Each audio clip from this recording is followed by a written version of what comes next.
संतोष यादव जी के लिखल एक और गीत सुना रहल छी।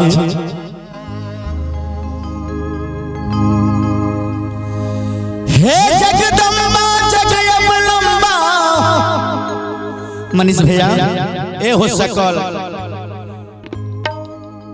नंदन हो ए अमरनाथ गौर करे वाला बात है।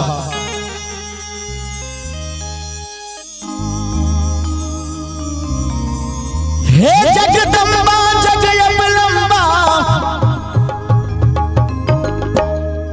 कन्या सब ताली दबे कर करा के तब मजा आते।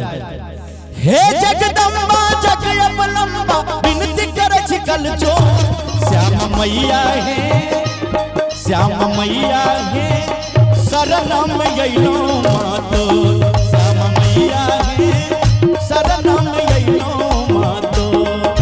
हे जगदम्बा जगयबलम्बा हे जगदम्बा जगयबलम्बा विनती करे छिकल जो श्याम मैया है दुर्ग मैया है शरणम यैलो मातो दुर्ग मैया है शरणम यैलो मातो।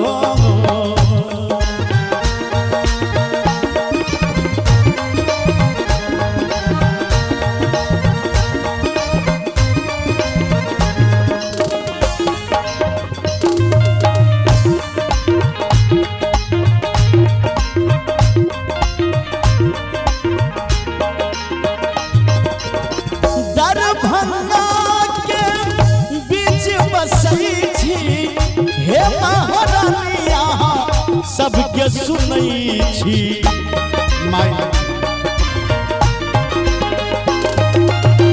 दरभंगा के बीच बसई छी हे महारानिया सबके सुनई छी। नित भोर साँझ यही के द्वार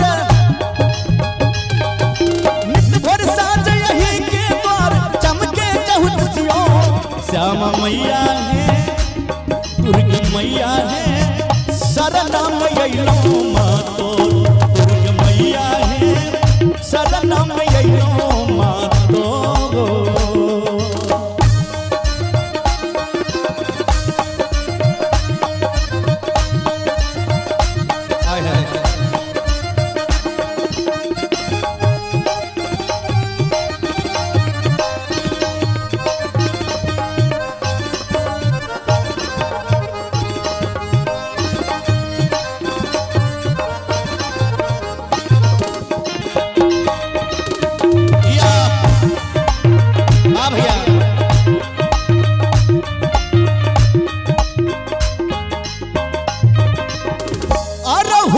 फूल के माला बनैलो लाल लाल चुनरी ए माई लाल लाल चुनरी ओही के चढ़ैलो।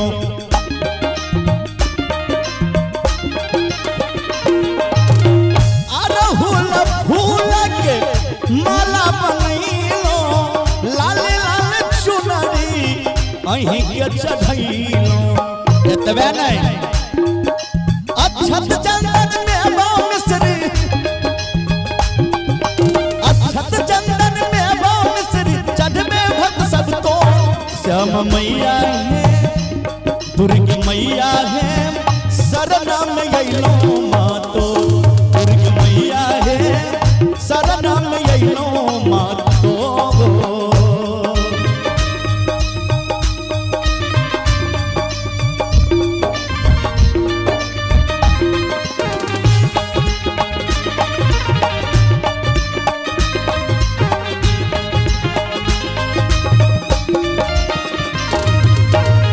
दया कर माई भक्त पर दया कर।